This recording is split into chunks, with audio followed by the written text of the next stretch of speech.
everyone, and welcome to Dos Lenguajes, One Voice, the podcast where we explore how bilingualism shapes learning, identity, and connection.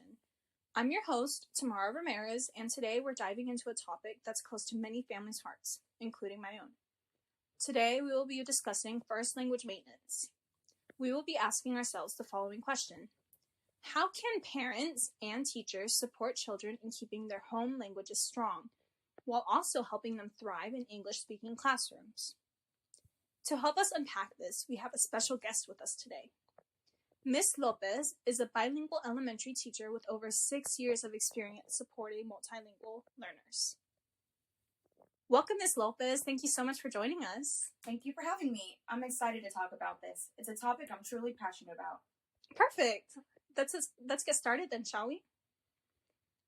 Let's start with the big question.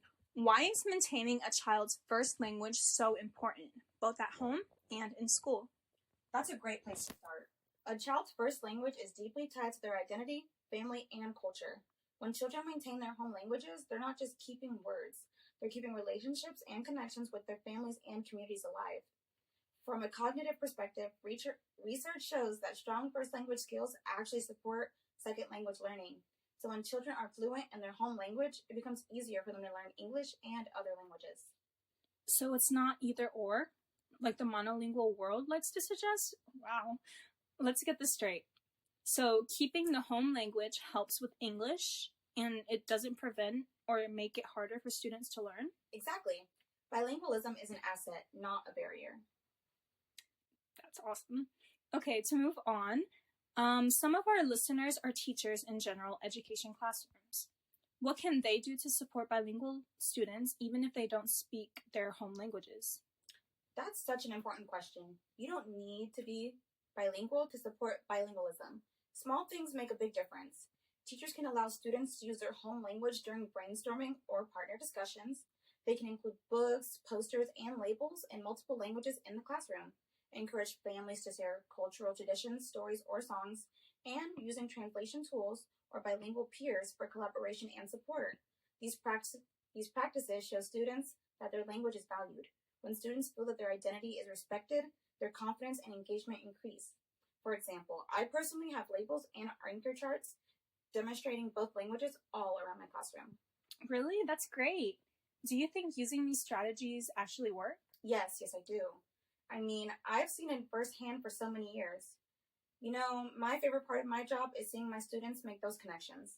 I love to see my monolingual Spanish-speaking students feel comfortable in my classroom with the use of Spanish in it. But I also love it when they start to pay attention to the English I have around my room. When they see it, they learn it and become more comfortable with it. Wow. So, what about parents?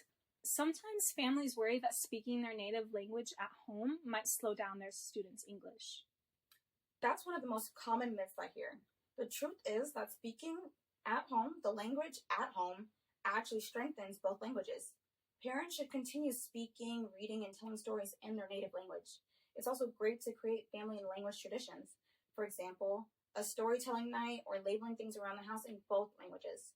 When children see that both languages are part of their daily lives, they grow up proud and confident bilinguals. That's so important. Now, let's talk about instruction. Why should schools make an effort to include students' first languages? Because it's a matter of equity. When students can access learning through their first language, they can better understand complex ideas and transfer that knowledge into English. Plus, it sends a powerful message. Your language belongs here. That inclusivity builds stronger classroom communities. Research also shows that bilingual instruction supports long-term academic success, not just in language, but in reading, math, and critical thinking. I love how you said that. Your language belongs here. That's beautiful. Okay, so before we wrap up, what's one final thought you'd like to leave our listeners with? I'd say let's stop seeing bilingualism as something to fix and start celebrating it as something to nurture.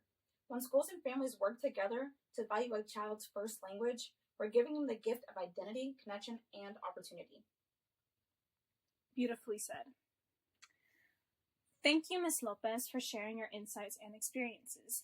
And thank you to our listeners for joining us on Dos Lenguajes, One Voice. Remember, every language tells a story, and when we honor them all, our classroom and homes become richer. Next episode, we will be taking a closer look at the connections between English and Spanish and how they are similar by looking at cognates.